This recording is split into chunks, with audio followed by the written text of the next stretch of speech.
জয় শ্রীরাম, জয় শ্রী হনুমান।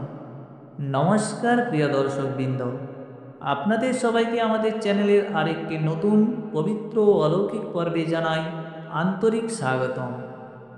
আজ আমরা আপনাদের শোনাতে চলেছি ভগবান শ্রী হনুমানজির এক অসাধারণ শক্তিশালী ও প্রভাবশালী মন্ত্র।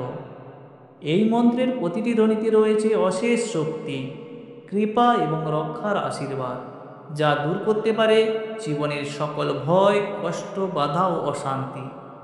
যখন জীবন কঠিন হয়ে পড়ে, পথ যেন হারিয়ে ফেলি, তখন এই মন্ত্র হয়ে ওঠে অন্তরের শক্তি, সাহসের আলো এবং নির্ভরতার আশ্রয়।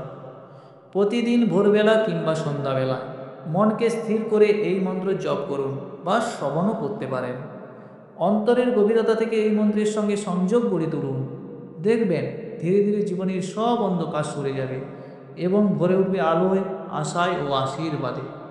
ভগবান হনুমানজির কৃপায় আপনার জীবন পূর্ণ হোক সুখ, সাহস ও শান্তিতে।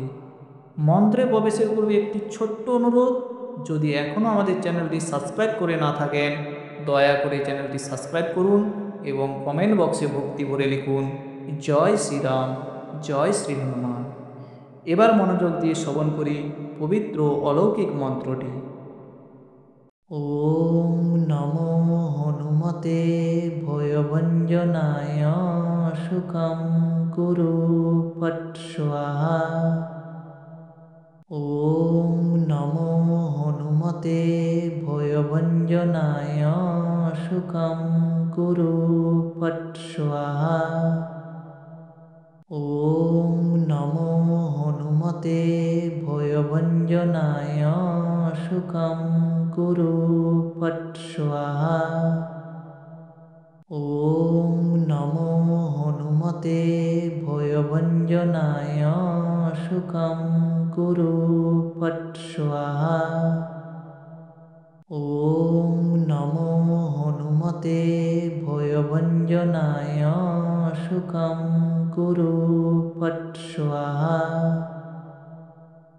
ওম নমো হনুমতে ভয়ভঞ্জনায় সুখম কুরু ফট স্বাহা।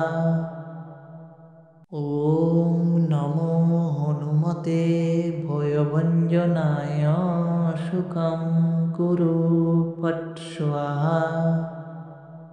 ওম নমো হনুমতে ভয়ভঞ্জনায় সুখম কুরু ফট স্বাহা। ওম নমো হনুমতে ভয়ভঞ্জনায় সুখম কুরু ফট স্বাহা।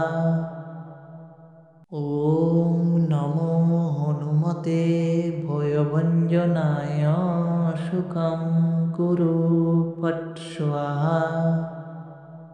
ওম নমো হনুমতে ভয়ভঞ্জনায় সুখম কুরু ফট স্বাহা। ওম নমো হনুমতে ভয়ভঞ্জনায় সুখম কুরু ফট স্বাহা।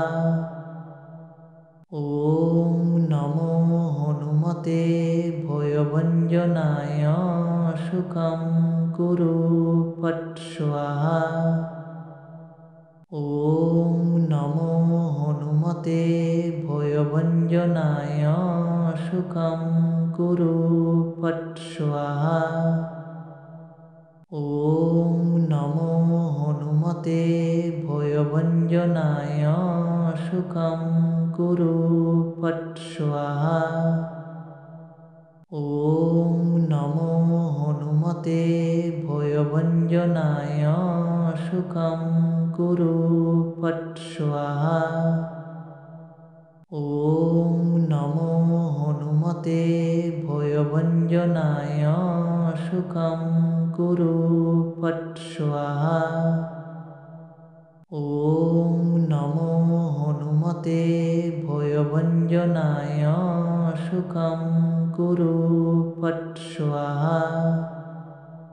ওম নমো হনুমতে ভয়ভঞ্জনায় সুখম কুরু ফট স্বাহা। ওম হনুমতে ভয়ভঞ্জনায় শুকং কুরু ফট স্বাহা। ওম নমো হনুমতে ভয়ভঞ্জনায় শুকং কুরু ফট স্বাহা।